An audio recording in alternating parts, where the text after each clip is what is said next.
You will hear part of a lecture about tourism in the leisure industry. First, you have some time to look at questions 1 to 10. In the exam, you would have 40 seconds to look at the questions.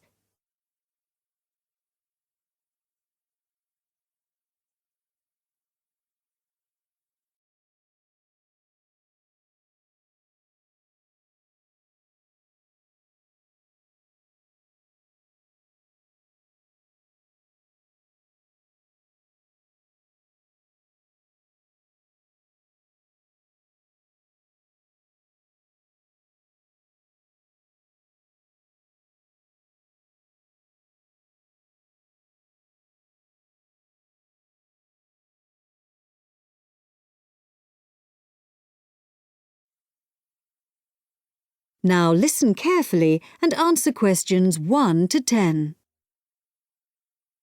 In today's lecture, we'll begin with an overview of the impact of tourism on the societies and cultures of the host area. Then we'll look at some case studies. One model for the socio-cultural impact of tourism has been provided by Doxy. You'll find a reference in your reading list. He called his model the Iridex. That's a contraction of Irritation Index, and it attempts to show how the attitudes of local people to tourists and tourism change over the years. Doxy identifies 4 stages. He calls the first stage euphoria, happiness, because initially the tourists are regarded as a novelty, and because of this they're welcomed by everyone in the host area. But as well as that, there's another reason for the people in the host community to welcome tourists. Local people realise that tourism brings scope for economic benefits. As tourist development begins to increase, however, local interest in the visitors becomes sectionalised. That means that some sections of the local population become involved with tourists, while others don't. And it is increasingly the case that commercial rather than social factors are influencing relationships between tourists and the host community. People are less interested in the tourists for their own sake. Doxy calls this stage apathy. If development continues to increase, apathy may change to annoyance. What's causing this? Well, development of the tourist area may start to spiral up out of control, and this is often accompanied by congestion, which is going to make life difficult for local people.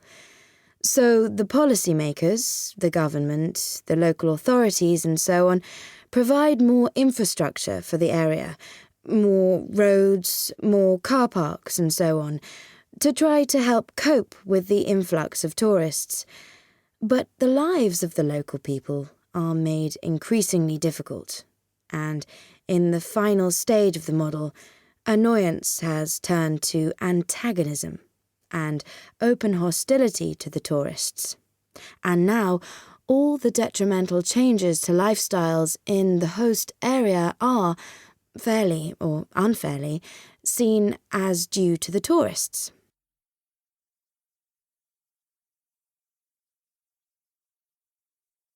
Well, this sort of pathway is certainly a fairly good reflection of what happens in some tourist destinations. But Doxy's model has drawn a number of criticisms. The most significant is that it suggests a very negative attitude to the socio-cultural effects of tourism.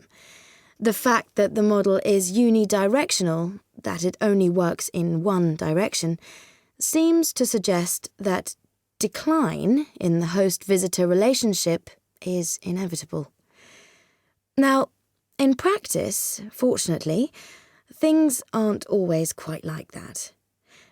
If you look at real situations, you'll see that the relationships between local people and tourists are rather more complicated and prone to greater variation than this model suggests, so the model is really rather oversimplified.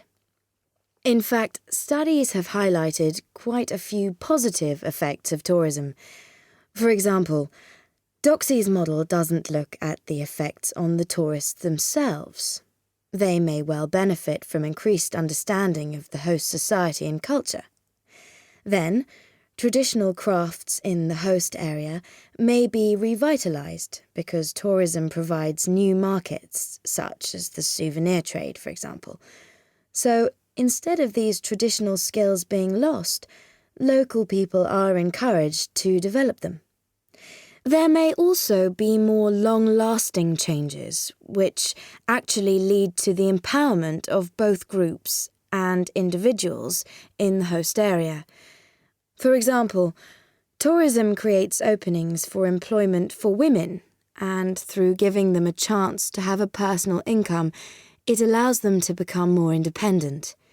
In addition, because tourism tends to work through a very few languages that have worldwide usage, those working in the tourist industry may be encouraged to acquire new languages, and this will empower them through providing wider access to globalized media and improving their job prospects in a wider context.